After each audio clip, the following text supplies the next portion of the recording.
जब से बुआ का फोन रिसीव किया है तब से मन एकदम बेचैन हो गया है। मेरे पापा दूसरी शादी कर रहे थे। यह सुनकर मैं हैरान थी। रोऊं या हंसूं, चीखूं या चिल्लाऊं, करूं तो क्या करूं। पापा की शादी की खबर गले में फांस की तरह अटकी हुई थी। मम्मी को गुजरे अभी सिर्फ 3 महीने हुए हैं। उनकी मृत्यु के शोक से तो मन उबर नहीं पा रहा है। रात दिन मम्मी की तस्वीर आंखों के सामने छाई रहती है। घर, ऑफिस, सभी जगह मशीनी ढंग से काम करती रहती हूँ, पर दिलो दिमाग पर मम्मी ही छाई रहती है। अपने मन को स्वयं ही समझाती रहती हूँ, मम्मी तो इस दुनिया से चली गई, अब लौट कर आएंगी भी नहीं। जिंदगी तो किसी के जाने से रुकती नहीं है। मैं खुद भी कितनी खुशकिस्मत हूँ कि मेरी मम्मी मुझे सेटल करके गृहस्थी बसा कर गई है। कितने ऐसे अभागे हैं इस संसार में जिनकी मम्मी उनके बचपन में ही गुजर जाती है, फिर भी वे अपना जीवन चलाते हैं। मम्मी के साथ साथ इन दिनों पापा भी बहुत याद आते हैं, तो मन बहुत भावुक हो जाता है पापा को याद करके।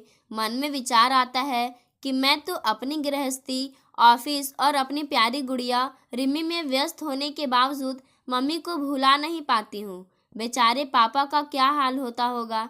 वे अपना समय मम्मी के बिना किस तरह बिताते होंगे। 30 वर्षों का सुखी विवाहित जीवन दोनों ने एक साथ बिताया था। मम्मी के साथ साए की तरह रहते थे। उनकी दिनचर्या मम्मी की इर्द गिर्द ही घूमती रहती थी। मम्मी की मृत्यु के बाद 4 दिन और पापा के साथ रहकर मैं वापस मुंबई आ गई थी और मैंने पापा को मुंबई अपने साथ लाने की बहुत जिद की। पापा को अकेला छोड़ना मुझे नागवार लग रहा था। पापा 2 साल पहले रिटायर्ड हो चुके थे। मेरा सोचना था कि मम्मी के बिना वे अकेले यहाँ क्या करेंगे, पर पापा मेरे साथ आने के लिए एकदम तैयार नहीं हुए। उनका तर्क था, यह घर मैंने और आशा ने बड़े प्यार से बनवाया है, सजाया संवारा है। इस घर के हर कोने में मुझे आशा नजर आती है। उसकी यादों के सहारे मैं बाकी जिंदगी गुजार लूँगा। फिर तुम लोग हो ही, जब फुर्सत मिले मिलने चले आना, या मुझे ज़रूरत लगेगी तो मैं बुला लूँगा। 5 घंटे का ही तो रास्ता है, मैंने कहा। ठीक है पापा, किंतु मेरी तसल्ली के लिए कुछ दिनों के लिए चलिए। पापा तैयार ही नहीं हुए तो मैं सपरिवार मुंबई लौट आई। अपनी गृहस्थी में रमने की लाख कोशिशों के बावजूद पूरे समय मम्मी पापा पर ध्यान लगा रहता। पापा से रोज फोन से बात कर लेती। पापा ठीक से है यह जानकर मन को कुछ तसल्ली होती। आज अचानक बुआ से पापा की शादी की खबर मिलना मेरे जीवन में झंझावात से कम नहीं था। मेरी दशा पागलों जैसी हो रही थी। मन में बार बार यही ख्याल आता कि बुआ ने कहीं मजाक तो नहीं किया है। कल्पना आंटी और मम्मी कॉलेज के दिनों से ही अच्छी सहेलियां थी और शादी के बाद भी दोनों अच्छी सहेलियां बनी रही। कल्पना आंटी इंदौर में रहती थी। उनके पति बेहद स्मार्ट थे। वह अच्छे ओहदे पर कार्यरत थे, लेकिन शादी के 2 साल बाद ही एक एक्सीडेंट में उनका देहांत हो गया था। कल्पना आंटी को उनके पति के ऑफिस में काम पर रख लिया गया, लेकिन उनके ससुराल वालों ने उन्हें अभागी मानकर उनसे संबंध तोड़ लिया। उनकी सास बहुत कड़े स्वभाव की थी। उन्हें साफ कह दिया कि बेटे से ही बहू है, जब बेटा ही नहीं रहा तो बहू कैसी। कल्पना आंटी एकदम अकेली हो गई थी, लेकिन मम्मी ने उन्हें टूटने नहीं दिया।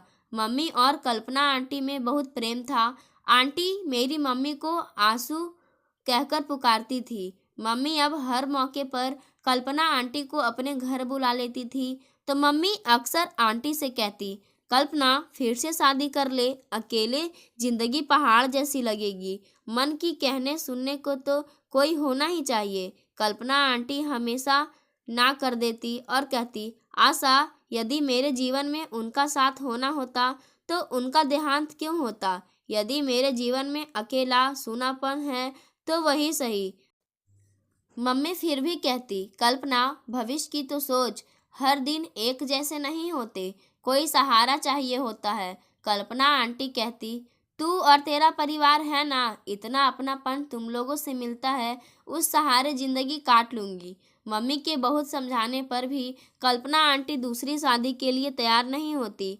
एक बार उन्होंने मम्मी से सख्ती से कह भी दिया था, देख आशा, यदि तू मुझे आइंदा पुनर्विवाह के लिए बोलेगी तो मैं तेरे पास आना छोड़ दूंगी। उन्होंने बहुत भावुक होकर कहा था। इनके साथ गुजरे 2 सालों पर मेरी पूरी जिंदगी कुर्बान है। मम्मी ने आंटी को गले से लगाते हुए कहा था, कल्पना, मैं आइंदा तुझसे विवाह के लिए नहीं बोलूँगी। पापा कल्पना आंटी को साली साहिबा कहकर पुकारते थे। मम्मी को यदि पापा की मर्जी के खिलाफ पापा से काम करवाना होता तो वे कल्पना आंटी के माध्यम से ही पापा को कहलवाती थी तथा पापा यह कहते हुए कि साली साहिबा, आपकी बात टालने की हिम्मत तो मुझ में नहीं है, और काम कर देते थे। बड़ा प्यारा रिश्ता था पापा और कल्पना आंटी का। दोनों के रिश्तों में शुद्ध लगाव के अलावा ऐसा कुछ भी नजर नहीं आता था जिसे आपत्तिजनक कहा जा सके। वे दोनों कभी भी अकेले में मिलते हुए या बातें करते हुए भी नजर नहीं आते थे। दोनों के रिश्तों की धुरी तो मम्मी ही नजर आती थी। फिर दोनों ने शादी कैसे कर ली और क्यों कर ली, दोनों इतने समय से मम्मी को छल रहे थे। इस गुत्थी को मैं किसी भी तरह सुलझा नहीं पा रही थी। मम्मी और कल्पना आंटी रंग रूप स्वभाव में बहुत मेल खाती थी। पहली नज़र में तो वे जुड़वा बहनें ही नजर आती थी। मम्मी के कैंसर का पता अंतिम स्थिति में चल पाया। पापा ने मम्मी के इलाज और सेवा में रात दिन एक कर दिए। मैंने उन्हें छिप छिप कर रोते हुए देखा था। मम्मी की हालत की खबर कल्पना आंटी को भी दे दी गई। वे खबर मिलते ही मम्मी के पास पहुंच गई। आते ही मम्मी की सेवा में लग गई। कितना प्यार करती थी मम्मी को वो। कभी कभी उनकी बुदबुदाहट मुझे सुनाई भी पड़ी थी। यह क्या हो गया मेरी आंसू को? कुछ नहीं होना चाहिए। उसे बचा लो, मुझे उठा लो, उसके सारे कष्ट मुझे दे दो। फिर वही सवाल दिमाग को मथने लगता कि कैसे दोनों ने शादी कर ली। इसका मतलब तो यही है कि दोनों मम्मी के सामने नाटक कर रहे थे।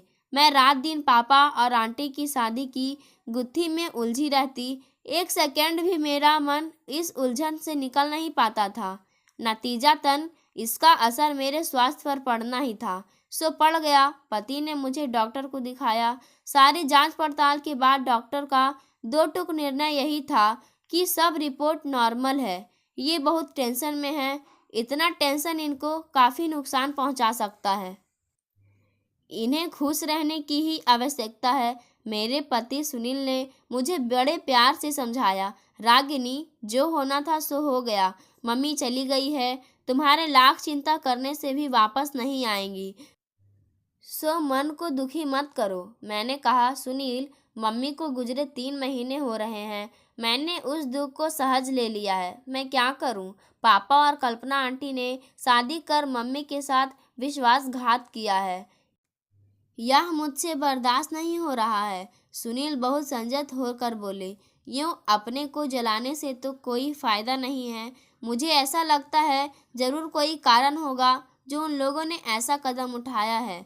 दोनों ही बहुत सुलझे हुए और समझदार इंसान हैं। मैंने कहा, सुनील, क्या कारण हो सकता है? दोनों सबकी आंखों में धूल झोंककर प्रेम किया करते होंगे। अभी तक दोनों नाटक ही कर रहे थे। बल्कि मुझे तो पूरा विश्वास है कि दोनों मम्मी की मृत्यु का इंतजार ही करते होंगे। उन्हें अपने रास्ते का कांटा ही समझते रहे होंगे। सुनील ने थोड़ा सख्ती से मुझसे कहा, रागिनी, हम भी बच्चे नहीं हैं। हमारी आंखों पर पट्टी नहीं बंधी हुई है जो हमारी आंखों के सामने प्रेम लीला खेली जाए और वह हमें दिखाई भी ना दे। मैंने मायूस होकर कहा, सुनील, मुझे तो समझ ही नहीं आ रहा है कि मैं क्या करूं। किसके आगे रोऊं, चीखूं, चिल्लाऊं? जी में आता है उन दोनों से खूब झगड़ूं कि आप लोगों की नीयत में ही खोट था जो मम्मी चल बसी और अब दोनों शादी रचा रहे हैं। सुनील ने मेरे हाथ को अपने हाथों में लेकर बहुत ही संजत ढंग से कहा, रागिनी, मेरी बात ध्यान से सुनो। 4 दिनों बाद ब्रह्मी की गर्मी की छुट्टियां शुरू हो रही है। हम भी छुट्टी लेकर पापा के पास चलते हैं।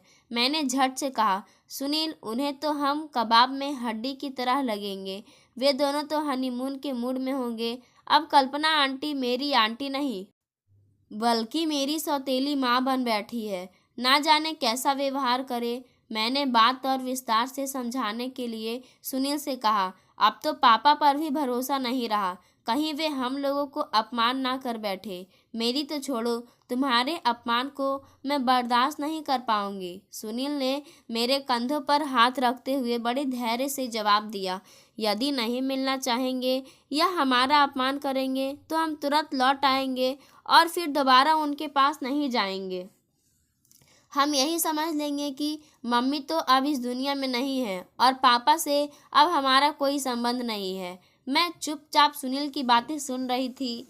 तुम्हें मुझसे वादा करना होगा कि तुम उसके बाद पापा की चिंता करना छोड़ दोगी, उन्होंने बड़े प्यार से कहा। मुझसे मेरी बीवी उदास और बूझी बूझी देखी नहीं जाती, इसलिए एक बार तो यह रिस्क लेना ही होगा, एक बार चल के देखना ही होगा। हम जब पापा के पास पहुंचे उस समय सुबह के लगभग 9 बज रहे थे। पापा गार्डनिंग में लगे हुए थे। हमें देखते ही गेट तक आए और बोले, अरे तुम लोग बिना खबर दिए आए, खबर करते तो मैं स्टेशन आ जाता। सुनील ने धीरे से मुझसे कहा, रागिनी, गुस्से को जब्त रखना और अपनी तरफ से कुछ भी अपमानजनक बात नहीं करना। सुनील ने टैक्सी से निकलते हुए कहा, अचानक ही प्रोग्राम बन गया, इसलिए चले आए। मैं अपने क्रोध को किसी तरह रोकने की कोशिश कर रही थी, फिर भी मुंह से निकल ही गया। हमें लगा आपको फुर्सत कहाँ होगी और हमें लाने की आपको अनुमति मिले ना मिले। पापा कुछ भी नहीं बोले, हमें अंदर ले आए और बोले, कल्पना देखो कौन आया है। पापा के मुंह से कल्पना सुन मैं अंदर ही अंदर तिलमिला गई। कल्पना आंटी तुरंत हाथ पोंछती हुई हमारे पास आ गई, शायद किचन में थी। आते ही बोली, अरे बेटी रागिनी, कैसी हो। सुनील, रिम्मी तुम सभी को देखकर बहुत खुश हो रही है। फिर रिम्मी को दुलारते हुए बोली, तुम लोग फ्रेश हो लो, मैं नाश्ते की तैयारी करती हूँ। हम सभी साथ ही नाश्ता करेंगे। मैंने कुछ भी नहीं कहा। अपना मायका आज मुझे अपना सा लग ही नहीं रहा था। चुपचाप हमने थोड़ा थोड़ा नाश्ता कर लिया। कल्पना आंटी ने सुनील के पसंद के आलू के पराठे बनाए थे तथा रिमी की पसंद की मैगी भी बनाई थी। पापा का बेडरूम वैसा ही था जैसा मम्मी के समय रहता था। घर की साज सज्जा भी वैसी ही थी जैसी मम्मी के समय रहती थी। पर्दे, चादरें सब मम्मी की पसंद के ही लगे हुए थे। बेडरूम में मम्मी की बड़ी सी तस्वीर लगी हुई, उस पर सुंदर सी माला पड़ी हुई थी। मुझे मायके आए हुए 2 दिन हो चुके थे। कल्पना आंटी से मैंने कोई बात नहीं की थी। पापा से भी कुछ खास बात नहीं हुई थी। शाम को पापा रिमी को लेकर घूमने निकले थे। मैं और सुनील बालकनी पर घूम सूम बैठे हुए थे। तभी कल्पना आंटी आई और मेरे हाथ में एक कागज़ थमाते हुए बोली, बेटी रागिनी, इसे पढ़ लो, मैं खाना बनाने जा रही हूँ। क्या खाना पसंद करोगी, बता देती तो अच्छा रहता। मैंने बेरुखी से कहा, जो आपकी इच्छा, हम लोगों को खास भूख नहीं है। इतना कहते ही वे चली गई। तब मैंने कटाक्ष करते हुए सुनील से कहा, खाना हमारी पसंद से बनेगा और शादी के समय हमारी पसंद कहाँ गई थी। बात बनाना भी कोई इनसे सीखे। कितनी बेशर्मी से नाटक करती है। कहते हुए मैंने बेमन से कागज खोला। यह तो मम्मी का पत्र था। प्यारी कल्पना, आज मैं तुझसे अपने पति की कसम तोड़ने की इजाज़त लेते हुए पुनर्विवाह की बात कर रही हूँ। आशा करती हूँ मेरी अंतिम इच्छा पूरी करने से ना नहीं करेगी। मेरी तो विदाई की बेला आ गई है।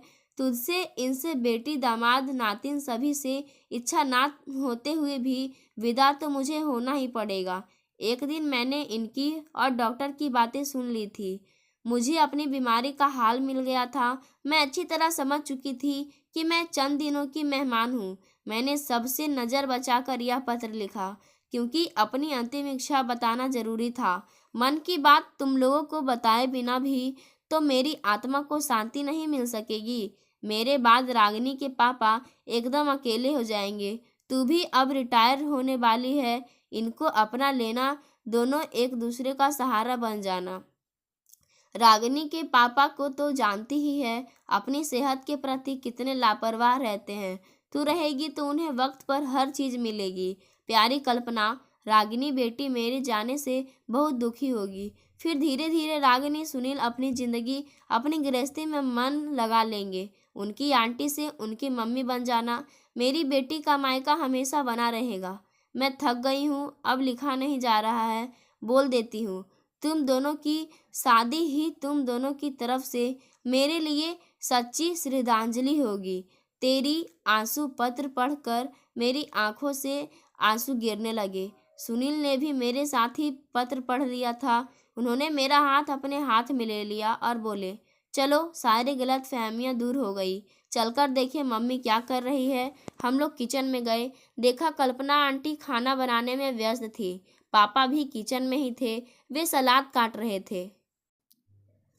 मैं कल्पना आंटी के पास गई तथा बोली, क्या बना रही है मम्मी? कल्पना आंटी की आंखें भर आई। उन्होंने प्यार से मेरा हाथ अपने हाथों में ले लिया, फिर धीरे से कहा, तुम्हारे पापा और मेरा शादी करने का एकदम मन नहीं था। हमने कभी एक दूसरे को इस नज़र से देखा ही नहीं था, लेकिन आशा की अंतिम इच्छा पूरी करने के लिए शादी करनी पड़ी। मंदिर में तुम्हारे बुआ फूफा की उपस्थिति में हमने एक दूसरे को माला पहनाई। इन्होंने मेरी सुनी मांग में सिंदूर भर दिया और हो गई शादी। तुम्हारी बुआ ने मिठाई खिलाकर हमारा मुंह मीठा कराया। मैं चुपचाप उन्हें देखे जा रही थी। उन्होंने आगे कहा, तुम्हें बताने की हिम्मत मुझमें और इनमें नहीं थी। तुम्हें बताने की जिम्मेदारी दीदी ने ली।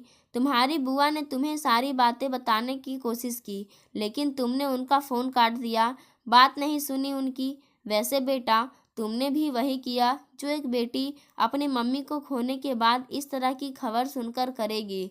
हमें तुमसे मैंने बीच में ही कल्पना आंटी की बात काटते हुए कहा, आप लोगों से माफ़ी मांगने लायक तो नहीं हूँ, लेकिन फिर भी हो सके तो मुझे माफ़ कर दीजिएगा। सॉरी मम्मी, सॉरी पापा। मम्मी पापा दोनों ने आगे बढ़कर मुझे गले से लगा लिया। मैंने देखा सुनील रिम्मी को गोद में लिए पूरी तरह संतुष्ट नजर आ रहे थे। वे भी मुझसे नज़र मिलते ही मुस्कुरा दिए। इस दौरान एक विचार दिल और दिमाग को लगातार मथ रहा था कि दो उदास और तन्हा प्राणियों को एक कर जीने का मौका देना क्या हमारा कर्तव्य नहीं बनता है? इस विचार के आते ही मम्मी की प्रति श्रद्धा से सिर झुक गया और कुछ दिन वहां रहकर हम लोग वापस मुंबई आ गए। पाठकों, आपको कहानी कैसी लगी? अपनी प्रतिक्रिया जरूर दें। धन्यवाद।